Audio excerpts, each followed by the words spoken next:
روحانی تحریک کے معزز دوستوں، میں ہوں عبد المجید اور آپ تمام دیکھنے اور سننے والوں کو السلام علیکم۔ آج ہم بات کریں گے ایک ایسے موضوع پر جو ہم سب کے دل کے قریب ہے، مشکل وقت میں اللہ سے جڑنے کے طریقے۔ میرے بھائی اور بہنوں، زندگی میں ہر شخص کسی نہ کسی مشکل وقت سے گزرتا ہے، لیکن اصل بات یہ ہے کہ ہم ان حالات میں کس طرح اللہ سے جڑ کر سکون اور رہنمائی حاصل کر سکتے ہیں۔ آج کی اس ویڈیو میں ہم ان طریقوں پر بات کریں گے جو آپ کے دل کو مضبوط اور اللہ کے قریب کر سکتے ہیں۔ ویڈیو کو آخر تک ضرور دیکھیں۔ نمبر 1، نماز کو مضبوطی سے تام لے۔ نماز مومن کا ہتھیار ہے اور سب سے پہلا ذریعہ ہے اللہ سے جڑنے کا۔ حدیث شریف میں آتا ہے، نماز مومن کی معراج ہے۔ 5 وقت کی نماز ادا کرے اور خاص طور پر تہجد کا اہتمام کرے۔ تہجد کے وقت اللہ سے مانگی گئی دعا کبھی رد نہیں ہوتی۔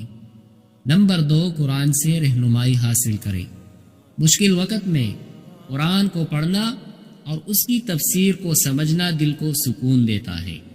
اللہ تعالیٰ قرآن پاک میں فرماتے ہیں، اور ہم نے قرآن کو نصیحت کے لیے آسان بنا دیا ہے، تو کوئی ہے جو نصیحت حاصل کرے۔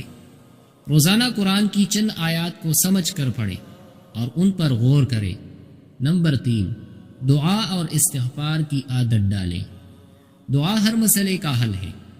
اللہ تعالیٰ فرماتے ہیں، مجھ سے دعا کرو، میں تمہاری دعا قبول کروں گا۔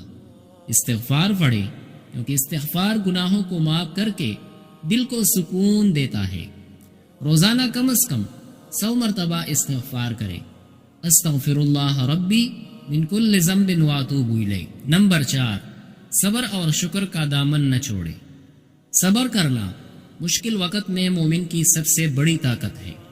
قرآن پاک میں اللہ تعالیٰ فرماتے ہیں، بے شک اللہ صبر کرنے والوں کے ساتھ ہے۔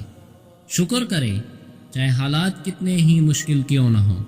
یہ شکر گزاری اللہ کے مزید انعامات کا ذریعہ بنتی ہے۔ نمبر 5، ذکر اللہ سے دل کو منور کرے۔ اللہ کا ذکر دلوں کو سکون دیتا ہے۔ اللہ تعالیٰ فرماتے ہیں، بے شک دلوں کا اطمینان اللہ کی یاد میں ہے۔ چند اذکار جو آپ روزانہ پڑھ سکتے ہیں: سبحان اللہ و بحمدہ، سبحان اللہ العظیم، لا الہ الا اللہ محمد الرسول اللہ، یا حی یا قیوم برحمتک نستغیث۔ نمبر 6، صدقہ اور نیکیاں کریں۔ مشکل وقت میں صدقہ نہ صرف اللہ کی رضا حاصل کرنے کا ذریعہ بنتا ہے، بلکہ یہ بلائی بھی ٹالتا ہے۔ حدیث شریف میں ہے، صدقہ گناہوں کو اس طرح مٹا دیتا ہے جیسے پانی آگ کو بجھا دیتا ہے۔ کسی ضرورت مند کی مدد کرے، چاہے وہ ایک مسکراہٹ ہی کیوں نہ ہو۔ نمبر 7، اللہ کی آزمائش کو سمجھے۔ مشکل وقت اللہ کی طرف سے آزمائش ہوتی ہے تاکہ وہ دیکھ سکے کہ ہم اس پر کتنا یقین رکھتے ہیں۔ حضرت ایوب علیہ السلام کی مثال ہمارے لیے بہترین سبق ہے، جنہوں نے سخت ترین آزمائش میں بھی اللہ سے شکوہ نہیں کیا۔ اپنے دل میں یہ یقین رکھے کہ یہ آزمائش بھی ایک دن ختم ہو جائے گی۔ نمبر 8، اللہ پر مکمل بھروسہ رکھے۔ ہر حال میں اللہ پر توکل کرے اور یقین رکھے کہ وہی سب کچھ بہتر کرے گا۔ قرآن پاک میں اللہ تعالیٰ فرماتے ہیں، جو اللہ پر بھروسہ کرے اللہ اس کے لیے کافی ہو جاتا ہے۔ میرے بھائی اور بہنوں، یاد رکھیں کہ مشکل وقت اللہ سے جڑنے کا بہترین موقع ہے۔ یہ آپ کی زندگی میں روحانی تبدیلی لانے کا وقت ہے۔ اگر آپ ان تمام باتوں پر عمل کریں گے تو نہ صرف آپ کا دل سکون میں رہے گا، بلکہ آپ اپنی آزمائش سے سرخرور ہو کر نکلیں گے۔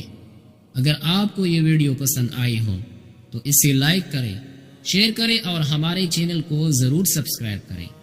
یا اللہ ہمیں ہر آزمائش میں صبر عطا فرما، ہمیں اپنی رحمت کے سائے میں رکھ اور ہمیں ہر مشکل سے نکلنے کا راستہ دکھا دے۔ آمین۔